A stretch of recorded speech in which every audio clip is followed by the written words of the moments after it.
శ్రీమాత్రే నమః. శివాయ గురవే నమః. నమస్కారం అండి అందరికీ. అమ్మ దయతో అందరూ బావుండాలని మనస్ఫూర్తిగా కోరుకుంటూ, మన జీవితంలో చాలా సమస్యలకు ఒకటే కారణం. అవే కోరికలు. కోరికలు లేకపోతే జీవితం ముందుకు సాగదు. కానీ అధిక కోరికలు మనల్ని బంధిస్తాయన్నమాట. అయితే ఒక ఆశ్చర్యకరమైన విషయము మనం తెలుసుకోవాలిక్కడ. లలితా సహస్రనామంలో అమ్మవారు మన కోరికలను నియంత్రించటానికి ఒక దివ్య ఆయుధం పట్టుకుని ఉన్నారని తెలుసా? అదే ఆ నామమే రాగస్వరూపపాసాఢ్య. ఈ ఒక్క నామము మన కోరికలను ఎలాగా బంధం నుండి విముక్తి వైపు మార్చుతుందో ఈ వీడియోలో మనము తెలుసుకుందాము. లలితా సహస్రనామంలో ప్రతి నామము ఒక దివ్య తత్వాన్ని తెలియజేస్తుంది మనకి. ఇప్పటి వరకు మనం చూసిన నామాలు శ్రీమాత సృష్టికి తల్లి, శ్రీ మహారాజ్ఞి విశ్వాన్ని పాలించే మహారాణి అని, శ్రీమతి సింహాసనేశ్వరి సర్వాధికారం అనేసని, చిదగ్ని కుండ సంభూత చైతన్య అగ్ని నుండి ఉద్భవించినది అని, దేవ కార్య సముద్యత దివ్య కార్యానికి సిద్ధం అనేసని, ఉద్యద్భాను సహస్రాభ 1000 సూర్యుల తేజస్సు గలది అని, చతుర్బాహు సమన్విత అంటే 4 చేతులు కలిగిన అమ్మ అనేసని. ఇప్పుడు ఆ 4 చేతులలో ఉన్న మొదటి ఆయుధం గురించి ఈ నామం మనకి చెబుతుంది. అదే రాగస్వరూపపాసాఢ్య. ఇది మన కోరికలను ఎలా దైవ మార్గంలోకి మళ్లించాలో చెబుతున్న గొప్ప నామం అన్నమాట. వీడియోని స్కిప్ చేయకుండా పూర్తిగా చూడండి, అర్థమవుతుంది. కొత్తగా చూసేవాళ్ళు మన ఛానల్ని సబ్స్క్రైబ్ చేసుకోండి. ఒక చిన్న లైక్ చేయండి. మీ అభిప్రాయాన్ని కూడా కింద కామెంట్ చేయండి. మీకు తెలిసిన వాళ్ళకి ఈ వీడియోని షేర్ చేయండి, ఇంకో నలుగురికి తెలుస్తుంది. మనం అందరం కూడా అమ్మవారి నామాలను శ్రద్ధగా తప్పులు లేకుండా నేర్చుకుందాము. ఈరోజు ఈ నామము అంటే రాగస్వరూపపాసాఢ్య శ్లోకంలో ఎలా వస్తుంది, నామావళిలో ఎలా వస్తుందో చూద్దాము. ముందుగా శ్లోకంలో చూద్దాము.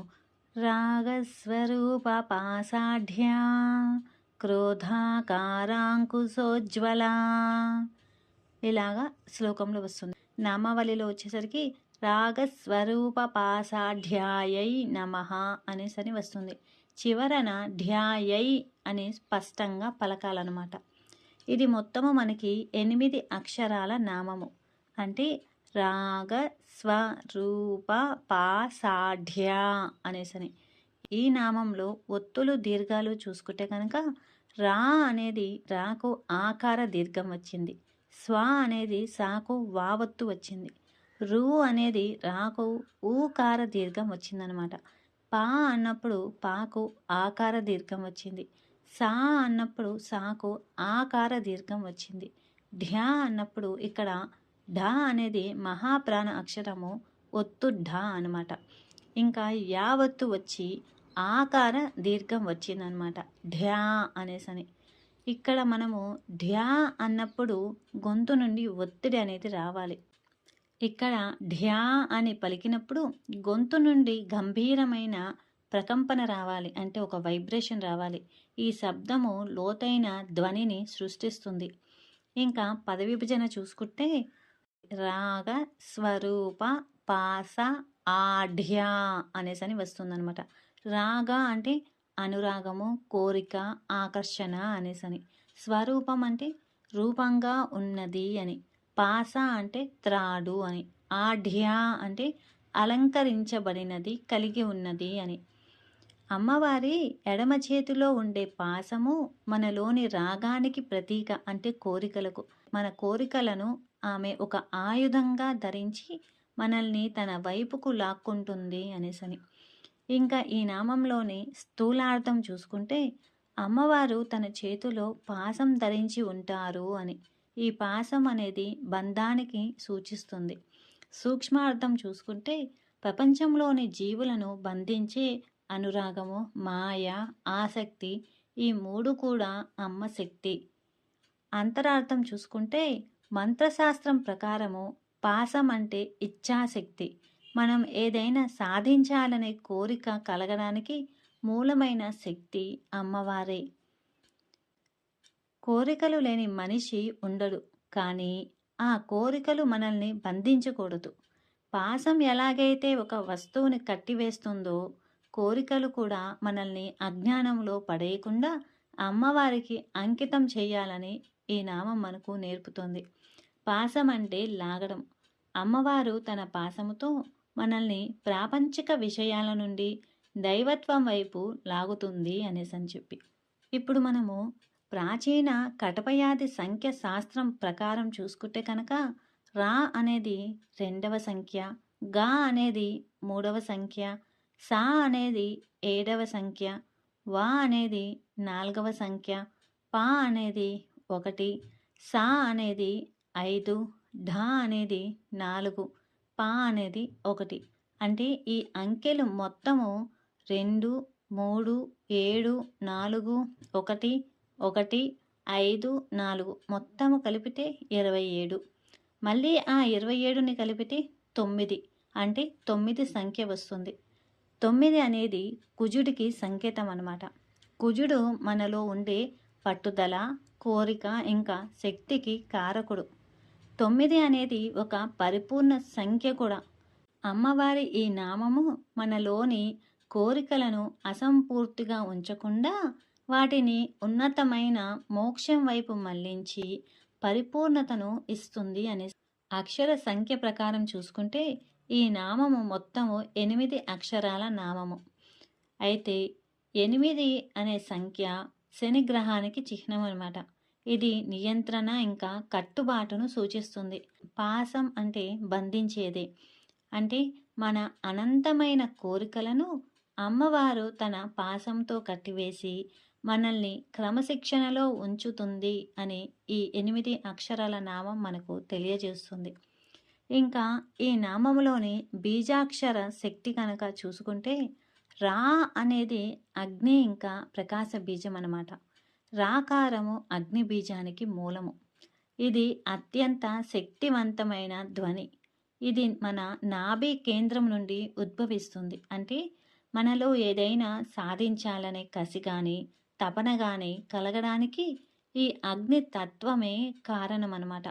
ఇది శరీరంలోని జఠరాగ్నిని ఇంకా క్రియాశక్తిని ప్రేరేపిస్తుంది. ఇంకా గా అనేది గమన ఇంకా జ్ఞాన బీజం అన్నమాట. అలాగే గా అనేది గణపతికి ఇంకా గమనానికి సంకేతము. ఇది గొంతు వెనుక భాగం నుండి వచ్చే స్పష్టమైన ధ్వని అన్నమాట. మన కోరికలు అంధకారంలో పడిపోకుండా అవి జ్ఞానం వైపు ప్రయాణించేలా ఈ శబ్దము దిశానిర్దేశం చేస్తుంది. ఇంకా స్వ ఇది ఆత్మబీజము. సా ఇంకా వాల కలయిక అనమాట. అంటే స్వాహ లేదా స్వయము అనే పదాలకు మూలము. ఇది ఊపిరితిత్తుల నుండి గాలిని వేగంగా బయటకు నెట్టే ఒక శబ్దము. అంటే ఇది మనల్ని మన ఆత్మ వైపు తిప్పుతుంది అనేసని.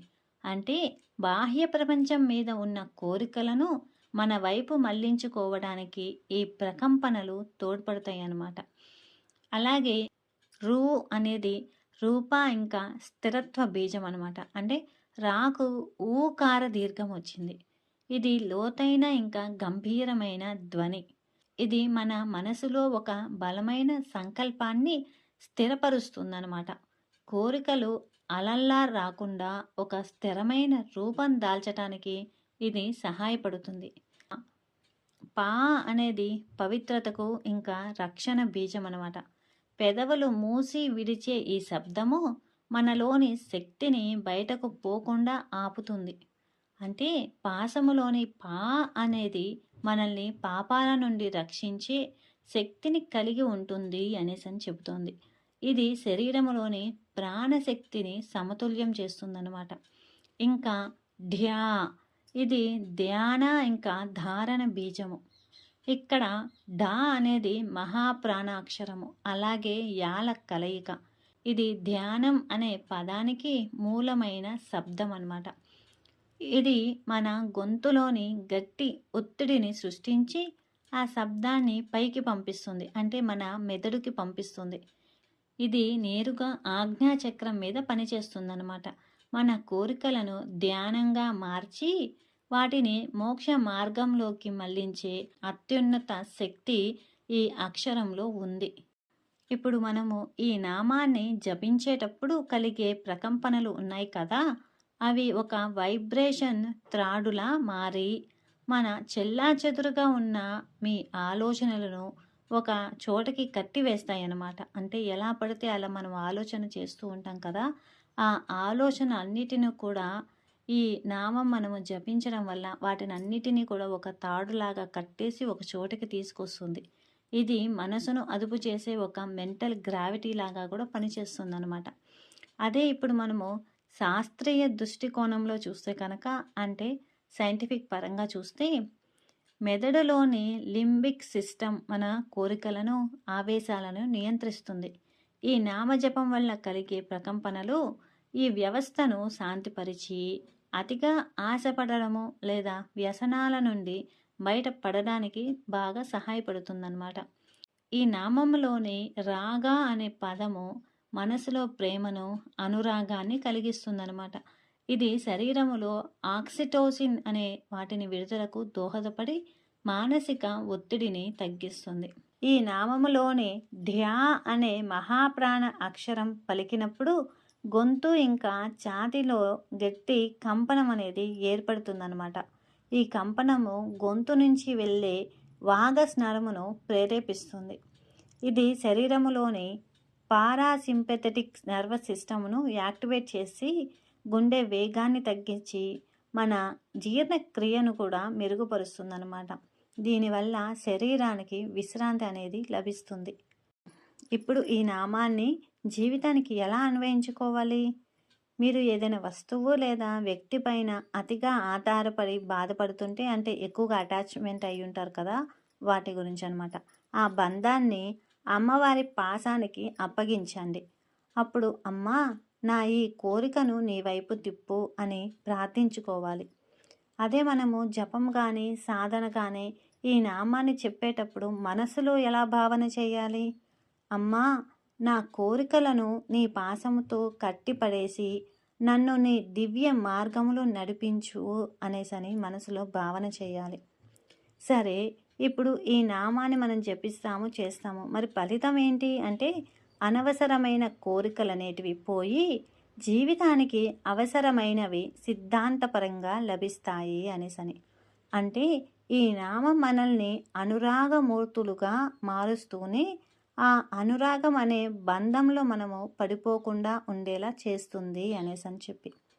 ఇప్పటి వరకు మనము అమ్మవారి చేతిలోని పాసం అంటే కోరికల నియంత్రణ గురించి తెలుసుకున్నాం కదా. నెక్స్ట్ వీడియోలో అత్యంత ముఖ్యమైన 9వ నామం క్రోధాకారాంకుశోజ్వల అంటే కోపాన్ని అదుపు చేసే అంకుశం గురించి తెలుసుకుందాము. కొత్తగా చూసేవాళ్ళు ముందుగానే సబ్స్క్రైబ్ చేసి పెట్టుకోండి నెక్స్ట్ వీడియో కోసము. మీ అభిప్రాయాన్ని కింద కామెంట్ చేయండి అందరూ. శ్రీమాత్రే నమః. సర్వం శ్రీ లలితార్పణమస్తు.